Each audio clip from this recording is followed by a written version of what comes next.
오늘이 11월 마지막 주일입니다. 가을의 끝자락을 의미하는데 단풍의 계절인 동시에 낙엽의 계절이기도 합니다. 아침 저녁으로 날씨가 쌀쌀해지고 이제 점점 온 대지는 영하의 기온으로 떨어질 것입니다. 그리고 매서운 추위가 찾아올 것입니다. 얼음이 꽁꽁 얼고 눈도 내릴 것이고 산에는 눈이 쌓일 것입니다. 두텁게 얼었던 얼음, 쌓였던 눈은 겨울 동안 점점 더 두텁게 쌓여갈 것입니다.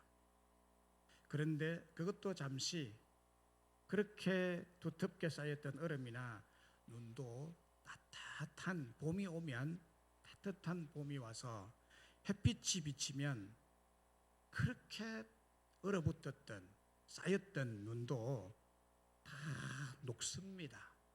이게 녹아서 물이 되어서 흐르죠. 제가 독일과 스위스, 이탈리아, 노르웨이 등을 가보았는데요. 그게 가보니까 이 유럽 나라들은 겨울 내내 눈이 많이 내려요. 눈이 그렇게 많이 내려서 쌓였는데 그 알프스의 높은 산에서 이게 봄과 여름 내내 눈 녹은 물이 계속 흘러요. 비가 안 왔는데도 눈 녹은 물이 흐르니까 물이 그렇게 많아요. 한결같이 눈 녹은 물이 흐르니까 그것이 모여서 폭포를 이루고 강을 이루고 호수를 이루고 있는 것을 보았습니다. 그리고 그 물은 풍부한 농산물을 생산하는 원동력이 되고 있더라고요. 오늘 오후에 햇빛 같은 시원이 오는 날입니다. 이분이 보여주는 참으로 따뜻한 빛이 되신 예수님을 만남으로 얼어붙었던 불행한 여러분의 삶이 녹아내리고 영원히 마르지 않는 행복의 샘물이 터지는 축복된 시간이 되시기를 간절히 바랍니다. 이 시간 또한 그런 시간이 되기를 주의 이름으로 축복합니다. 제가 이렇게 원하는 이유는 모든 사람은 행복하게 살아가기를 원하고 있기 때문입니다. 그래서 애를 쓰고 수고를 하고 땀을 흘리며 인내하고 노력하고 있습니다. 사람들이 새벽같이 일어나서 종종 걸음으로 자동차를 타고 그 밀리는 도로 가운데 자동차의 틈바구니 속에서 출근을 하고 혹은 많은 지하철 속에서 직장을 가게 됩니다. 거기서 하루 종일 끙끙대며 일을 하는 것도 결국에는 행복하게 살기 위해서죠. 결국에 행복을 위해서 아닙니까? 우리 학생들이 이제 지난 주간에 수능을 쳤지만은 새벽에 일찍 일어나서 밤늦게까지 그야말로 쌍코피를 흘리면서 공부하는 것도 결국에 행복하게 살기 위한 거죠. 좋은 학교, 좋은 직장, 좋은 집을 얻기 위해 밤낮으로 수고하며 애타하는 것, 결국 행복하게 살기 위해서입니다. 우리가 행하는 모든 것은 결국 행복을 위해서 달려가고 또 걸어가고 또 힘을 쓰고 애를 쓰는 것인 줄로 믿습니다. 대부분의 사람들은 이 행복을 경제적인 부요함, 이 행복을 경제적인 넉넉함, 풍부함에 있다고 생각합니다. 그래서 돈 벌기 위해 죽기 살기로 일하죠. 돈이 된다면 체면도 인격도 이런 거 다 접어놓고 그렇게 하는 것이 바로 행복을 위한 것 아니겠습니까? 경제적인 여유로움이 행복해지는 데는 일조를 하는 것이 틀림은 없습니다. 경제적인 궁핍함 때문에 파탄나는 가정도 많고 저는 많이 보았습니다. 그러나 반드시 부유해진다고 행복해지는 것은 아닙니다. 경제적인 부요 이퀄 행복이란 등식은 없습니다. 매년 영국 신경제재단이라는 재단이 있습니다. 영국에 신경제재단 New Economics Foundation, New Economics Foundation이라는 재단이 있는데 세계 나라의 경제 지수, 행복 지수를 발표하는 기관입니다. 뭐 다른 것도 다 조사를 하지만은 세계 나라의 행복 지수가 얼마냐 이것을 조사를 해서 발표하는데 2012년 143개국을 대상으로 조사 결과 발표한 것을 보면 세계에서 가장 행복한 나라, 세계에서 가장 행복하다고 생각하는 나라, 그 국민이 어느 국민이냐, 이거를 조사를 했더니 1위가 코스타리카 국민들이었습니다. 코스타리카라는 나라에 사는 국민들은 자기가 세계에서 최고로 행복한 사람이다 라고 생각하면서 사는 사람들이 가장 많다는 거예요. 나라 인구 대비해서. 그 다음에 2위가 도미니카 공화국, 3위가 자메이카 나라, 뭐 4위, 5위 쭉 나가는데요. 거의 대부분 가난한 나라들. 오래전에 세계 최고 빈민국인 방글라데시에 사는 국민들의 행복지수, 마음에 행복하다라고 느끼는 지수, 이 행복지수가 세계 1위라고 해서 세계가 깜짝 놀랐죠. 그 사람들이 그렇게 가난해가지고 어떻게 행복하단 말인가, 우리가 놀랐습니다. 매년 거의 똑같이 행복지수가 높은 상위 10개국은 모두가 가난한 나라에 사는 국민들이에요. 반면에 미국이나 일본이나 선진국 부유한 나라들의 국민들은 행복지수가 굉장히 떨어지는데 50위 밖으로 다 떨어집니다. 예를 들면 영국은 74위입니다. 프랑스는 71위입니다. 미국은 114위입니다. 미국 사람들이 굉장히 불행한 삶을 살고 있다고 자기 스스로가 느낀다 이 말입니다. 그리고 우리 대한민국은 몇이냐? 68등. 그래서 기록했습니다.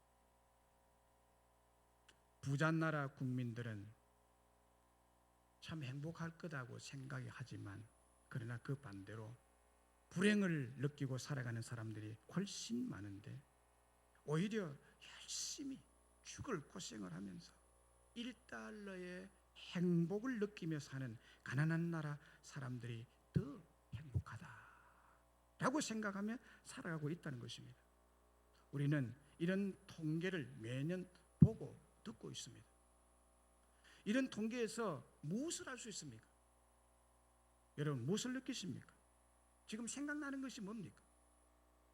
결국 경제적인 여유가 우리를 행복하게 해주는 요인이 되기도 하지만은 진정한 행복은 부유해지는 것만으로 될 수 없다는 것을 말해주는 것입니다. 세상적인 물질, 명예, 권세, 외모가 주는 것만으로 행복할 수 있다면 왜 세계적인 가수 마이클 잭슨이 늘 마음이 불안하고 초조해서 수시로 수면 마취제 주사를 맞고 잠을 자다가 죽는 일이 생길까요? 왜 한국의 대통령을 지낸 사람이 죽습니까? 자살을 합니까?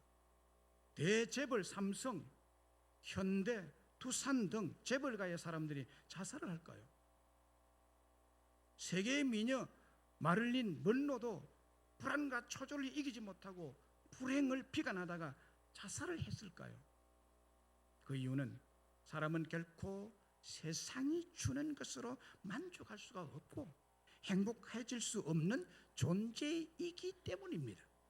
그런데 여러분, 오늘 저와 여러분의 삶에 가장 필요한 것을 아시고 친히 채워주실 뿐만 아니라 참된 행복을 책임지시는 분이 계십니다. 그분이 누구일까요? 그분이 누구일까요? 예수 그리스도이십니다. 예수님은 참된 행복을 주시는 분이십니다. 14절에 내가 주는 물을 마시는 자는 영원히 목마르지 아니하리니 내가 주는 물은 그 속에서 영생하도록 솟아나는 샘물이 되리라. 영생하도록 솟아나는 샘물이 되리라. 오늘 이 말씀에서 예수님은 사마리아 지역 수가라는 동네에 들어가셨는데 물을 먹기 위해서 우물가로 가셨습니다. 요즘은 우리가 우물을 볼 수 없지만 저희가 어릴 때는 동네마다 우물들이 참 많았습니다. 그 우물가에서 수가 동네에 사는 여인을 만나셨는데, 만나서 이런저런 얘기 끝에 예수님이 그 여인을 향해서 네 남편을 데려오라고 했습니다. 네 남편을 데려와 봐라. 그 여인이 나는 남편이 없습니다 라고 대답을 했습니다. 그러자 예수님께서 아주 놀라운 말씀을 그 여인에게 합니다. 네 남편이 없다 하는 말이 옳도다. 너에게 남편이 5이 있었고 지금 있는 자도 네 남편이 아니니 네 말이 참되도다 라고 했습니다. 그 여인은 남편을 차례로 5번이나 바꾸고 만나고 또 지금은 6번째 다른 남편을 만나서 살고 있지만 결코 그 남자들이 참된 행복을 주지 못했습니다. 그래서 나에게 행복을 주는 남편 따위는 없습니다 라고 말했던 것입니다. 행복을 줄 것이라고 간절히 기대를 했던 6명의 남자들, 그 남편들이 똑같이 자신에게 행복을 주는 남편은 없었을 뿐만이 아니라 자기 자신에게도 지금 행복이 없습니다라는 말이죠. 그래서 예수님께서 없다는 네 말이 맞다라고 했습니다. 그리고 이어서 예수님께서 말씀하십니다. 이 물을 마시는 자마다 다시 목마르려니와 내가 주는 물을 마시는 자는 영원히 목마르지 아니하리니 내가 주는 물은 그 속에서 영생하도록 솟아나는 샘물이 되리라 했습니다. 세상이 주는 행복의 물은 일시적이어서 다시 목마르며 결코 만족하거나 행복함이 없지만은 예수님이 주시는 행복의 물은 영원히 목마르지 아니하는 마음속에서, 생각 속에서, 인격 속에서 솟아나는 참된 행복을 주는 생수가 될 것이라는 것입니다. 본문을 자세히 보면 내가 주는 물이라는 말이 이 짧은 한 구절에 2번이나 반복되고 있습니다. 2번이나 내가 주는 물, 내가 주는 물이라고. 예수님께서 주시는 물만이 목마르지 않게 하고 영원히 솟아나는, 끊어지지 않는, 갈증이 없는 샘물이라는 것을 강조하고 있는 것입니다. 그러면 예수님께 주시는 목마르지 않는 물, 일시적인 것이 아닌 영원토록 솟아나는 샘물이 무엇일까요? 이게 무엇일까요? 그 샘물은 행복의 물입니다. 행복의 물입니다. 우리 인생을 행복하게 만들어주는 물이라는 거예요. 예수님이 주시는 행복의 물은 온전한 만족과 온전한 기쁨과 마음속 깊은 곳에 솟아나는 행복한 평안, 그것입니다. 우리의 마음을 늘 평안케 해주셔요. 안전하다는 것을 보장을 해주시는 그런 마음이 내 속에서 어쩐지 내 속에서 생겨나는 거예요. 요한복음 14장 27절에 평안을 너희에게 주노니 곧 나의 평안을 너희에게 주노라. 내가 너희에게 주는 것은 세상이 주는 것 같지 아니하니라. 너희는 마음에 근심도 말고 두려워하지도 말라 했습니다. 평안을 너희에게 주노니, 나의 평안을 너희에게 주노라. 여기에 평안이란 말은 평강이란 말이고 행복이란 말과 동의어인데 히브리어 샬롬이란 단어고 신약 성경 헬라어의 에이레이네로 표현되는 단어입니다. 샬롬과 에이레이네의 뜻이 뭐냐? 완전하다, 온전하다, 안전하다, 행복하다, 평화하다, 평화롭다, 평강이다, 화목하다, 형통하다 등등의 말로 번역이 되어 있습니다. 우리 성경에 하나님과 나와의 관계, 마음과 육신의 관계, 환경과 나와의 관계, 인간과의 관계 속에서 샬롬, 행복, 토브, 행복, 에이레인의 행복이라는 거예요. 이사야서 9장 6절에서 여인의 후손으로 오실 구원자 예수님을 이렇게 예언을 하고 있습니다. 한 아기가 우리에게 낳고 한 아들 우리에게 주신 바 되었는데 그의 어깨는 정사를 메어 그의 이름은 기모자라 모사라 전능하신 하나님이라 영존하신 아버지라 평강의 왕이라. 평강의 왕이라. 예수님을 평강의 왕이라고 말씀합니다.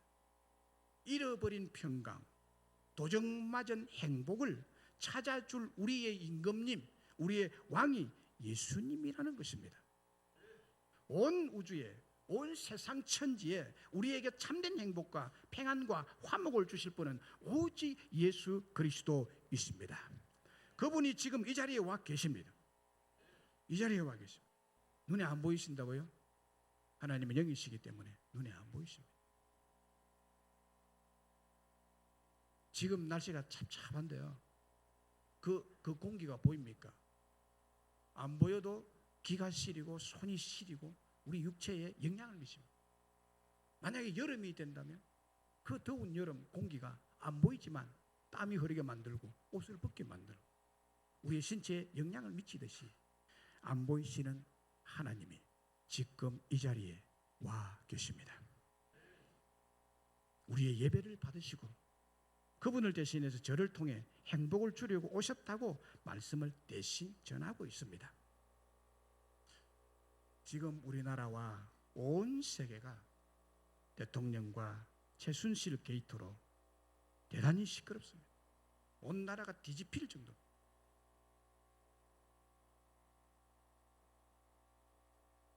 대한민국의 국민의 한 사람으로서 저는 솔직하게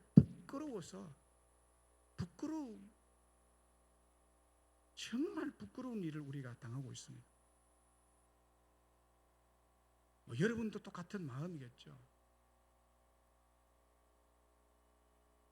미국의 유력 신문인 워싱턴 포스트지는 사이비 이렇게 보도를 했습니다. 사이비 거짓 종교 주술사가 연설문과 정책을 고치는 등 대한민국 대통령에게 중대한 영향을 미쳤다라고 보도했습니다. 세계적인 통신사 AFP는 대한민국의 이번 사건은 사이비 종교, 구판 등 충격적인 뒷이야기와 연결이 되어 있다라고 보도했습니다. 유력 언론들이 한국 대통령이 사이비 주술사 무당과 연결이 되어 있다고 보도를 하고 있습니다. 사실입니다. 여러분, 무당이 무엇입니까? 무당이 무엇입니까? 무당은 사탄 마귀에게 속한 귀신의 종들이고 악령의 종들입니다. 귀신의 영을 받아서 사람들에게 이렇게 하면 잘 되고 저렇게 하면 망한다고 거짓 예언을 하면서 두려움과 공포심을 조장해서 돈벌이를 하는 활동을 하는 사람들입니다. 우리나라만 해도 30만 명이 넘습니다. 이런 사람들. 무당 사이비들의 예언이 처음에는 적중하는 것 같고 아주 달콤합니다. 대통령도 아마 사이비 교주였던 최태민을 통해서 또 그의 딸 최순실을 통해서 대통령에 대한 예언들이 하나씩 맞아 떨어지면서 그의 예언대로 새누리당 대표가 되고 그의 예언대로 대통령 후보가 되고 그의 예언대로 대통령까지 됐습니다. 그의 말이 정확하게 맞아 떨어지는 것 같았습니다.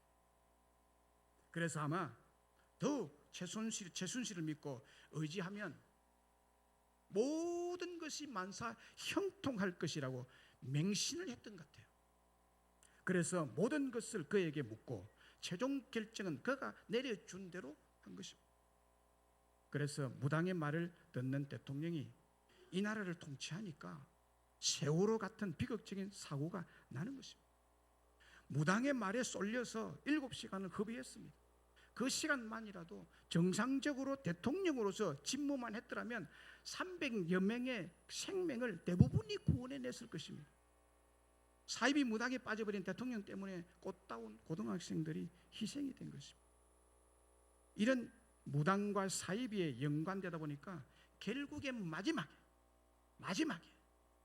그의 임기에 말년에 와서 이 지경이 되었고 탄핵을 눈앞에 두고 온갖 수치스러운 치부를 온천하에 드러내게 된 것입니다.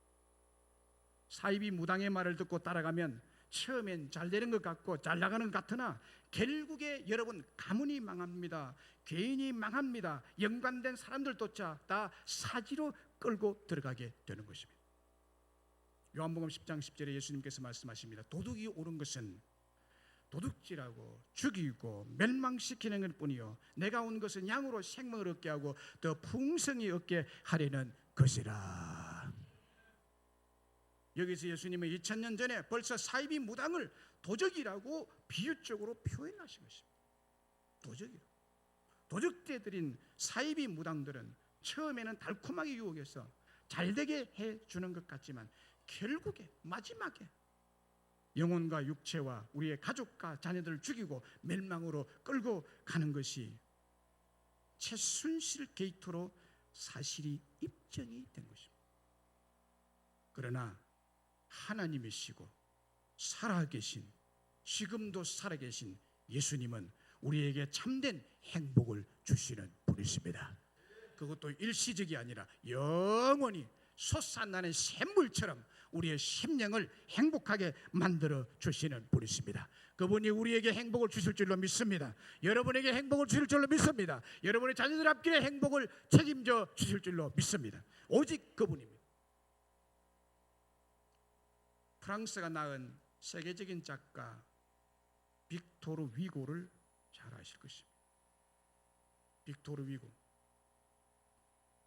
그는 젊은 날에 하나님을 모르고 예수님 모르고 살았습니다. 그는 작가로서뿐만 아니라 다른 모든 활동도 인기가 있었습니다. 그리고 그는 많은 권력자들과 교제하며 능력 있는 삶을 살았습니다. 그러나 그는 하나님을 떠나서 살고 있는 것을 깨닫지를 못했습니다. 하나님을 떠나서 살고 있다는 것을 깨닫지 못하고 그 자신과 가정에 말할 수 없는 고통이 찾아왔지만 그것이 왜 그랬는지를 깨닫지를 못했습니다. 보통 그렇죠. 가정에 우한 질고가 안 끊어지는데 그게 왜 오는지도 모르고 그냥 뭐 이게 다 살아가는 거다, 뭐 우한이 오면 그대로 뭐 고통 당하고 살고 구술했다가 뭐 구판을 벌렸다가 이렇게 끝내는 사랑하는 딸 레오가 강에 투신하여 죽고 말았습니다. 레오의 유서에는 놀라운 내용이 적혀 있었습니다. 이 딸이 유서를 남기고 죽었습니다. 그 유서에 이렇게 기록했습니다. 아버지, 예수님의 품속으로 속히 돌아오십시오. 언제까지 그렇게 사시겠습니까? 라는 아주 간단한 유서였습니다. 그는 딸의 관을 붙잡고 오열했습니다. 그러면서 그는 이렇게 고백을 했습니다. 내 죄악에 대한 하나님의 심판이다. 딸아, 네가 죽은 것은 너의 잘못이 아니라 천하의 죄인인 나 때문이다. 나 때문이라고 오열을 했습니다. 결국 딸의 죽음으로 그는 예수님에게로 돌아오게 됩니다. 파리의 화려한 생활을 정리하고 그 길로 시골로 내려갑니다. 그리고 조용한 그곳에서 예수님을 만나게 되고 그가 회개한 후에 하나님의 은혜로 새로운 작품을 쓰게 됩니다. 그때 쓴 작품이 레미제라블. 참 레미제라블 보면요, 우리의 심금을 울려요. 그거 보고 울지 않는 사람이 없어요. 노틀담의 꼽주, 리블라, 노틀담의 파리, 빛과 그림자 등 사람의 심금을 울리는 얼마나 많은 명작이 나왔는지 모릅니다. 예수님을 만난 이후로 그는 많은 사람들의 존경과 사랑을 받는 위대한 작가가 된 것입니다. 그는 정말 행복한 사람이 되었습니다. 훗날 위고가 세상을 떠났을 때에도 프랑스 정부에서는 국장으로 장례를 치러줬습니다. 대통령에게 국장을 치렀는데요, 빅토르 위고에게 국장을 치러줬어요. 나라에서. 하나님께로 돌아온 사람의 삶은요, 살았을 때도 풍성한 행복을 누리며 빛이 나고요, 이 땅을 떠날 때도 빛이 나고요, 그의 인생도 빛이 나고 그의 주변도 빛이 나고 그의 나라도 빛이 나는 것입니다. 위고는 마지막에 아주 귀중한 말을 남겼습니다. 빅토르 위고의 마지막 말 들어보십시오. 예수님을 만나는 순간, 그 귀한 품에 안긴 순간 내 인생의 모든 저주는 사라졌다. 오늘 오신 여러분, 예수님의 품에 안기면 여러분의 인생에 소위 팔자라고 하는 이 저주는, 저주의 사슬은 끊어지게 될 줄로 믿습니다. 그리고 한 사람들 소개하면 러시아의 작가 톨스토이가, 아시죠? 톨스토이. 그는 어렸을 때 신앙생활을 잘했지만 10대 시절에 교회를 떠나게 됩니다. 그리고 다시 나이 55세가 되었을 때 다시 교회로 돌아옵니다. 그는 그의 고백론인 신앙론에서 이런 고백을 남깁니다. 나는 지난 55년을 살아오는 동안 내 인생 최초 15년간의 소년기를 제외하고는 안식을, 행복을 느낀 적이 없다. 내가 18세 되던 때 나의 친구는 내게 찾아와서 신이 인간을 만든 것이 아니라 인간이 신을 만들었다라고 나를 설득했다. 나는 그 말이 진리라고 생각했다. 여러분, 신이 인간을 만든 것이 아니라 인간이 신을 만들었다는 말에 설득을 당했다는 거예요. 나는 그 말을 진리라고 생각했다. 그래서 나는 어렸을 때의 종교, 가족의 종교인 기독교를 떠나기로 결심했다. 나는 인간이 만든 종교를 포기하는 것이 자유를 얻는 길이라고 생각했다. 나는 심지어 종교는 속박이라고 생각했다. 그러나 내 나이 55세, 이제 나는 내가 버린 어머니의 품과 같은 교회 신앙의 품으로 돌아온다. 나는 종교로 돌아온 것이 아니다. 나는 예수 그리스도께로 돌아왔다. 그리고 예수 안에서 나는 다시 참된 안식, 참된 행복을 발견했다. 톨스토이가 바보입니까? 빅토르 위고가 천지를 몰랐습니까? 그는 이들이 살아보니까 예수 그리스도밖에 없더라는 거예요. 삶이 힘듭니까? 일이 많습니까? 이것이 중요한 것이 아닙니다. 세상의 수고로움과 무거움은 누구에게나 별 차이 없이 다 가지고 있는 거예요. 다 가지고 있는 거예요. 문제는 참 행복을 주시는 예수님을 받아들이느냐가 문제입니다. 힘든 세상에서 참된 행복과 참 안식을 얻으려면 세상과 씨름하지 마시고 예수님을 만나고 영접하고 예수님께 나오시면 됩니다. 어려운 게 없어요. 예수님께서 말씀하십니다. 이 물을 마시는 자마다 다시 목마르려니와 내가 주는 물을 마시는 자는 영원히 목마르지 아니하리니 내가 주는 물은 그 속에서 영생하도록 솟아나는 샘물이 되리라 했습니다. 도둑이 오는 것은 도둑질하고 죽이고 멸망시키는 것뿐이요 내가 온 것은 양으로 생명을 얻게 하고 더 풍성히 얻게 하리는 것이라고 했습니다. 여러분, 예수님은 영원히 목마르지 아니하는 행복을 우리에게 행복된 삶을 주시고 생명을 주시고 영생을 주시고 그뿐만 아니라 이 땅에서 풍족한 삶을 살도록 하나님이 책임져 주시겠다는 얘기예요.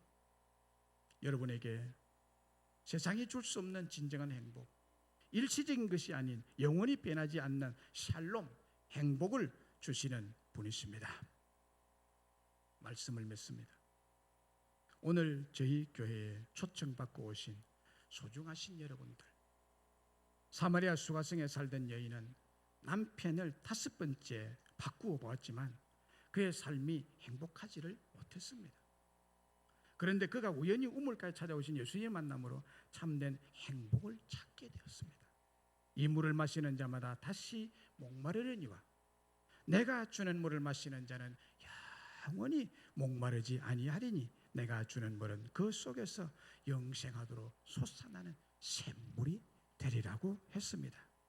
그리고 내가 온 것은 양으로 생명을 얻게 하고 더 풍성히 얻게 하려는 것이라고 했습니다. 세상에서 행복을 찾으려면 목마른 인생을 살지만 예수님께 나오면 참된 샬롬인 행복이 있고 행복을 보장받을 수가 있습니다. 행복을 보장해 주십니다. 오늘 이 자리에 오신 여러분 한 사람 한 사람 모두가 영원히 변하지 않는 예수님의 행복을 받아 누리시기를 축복합니다.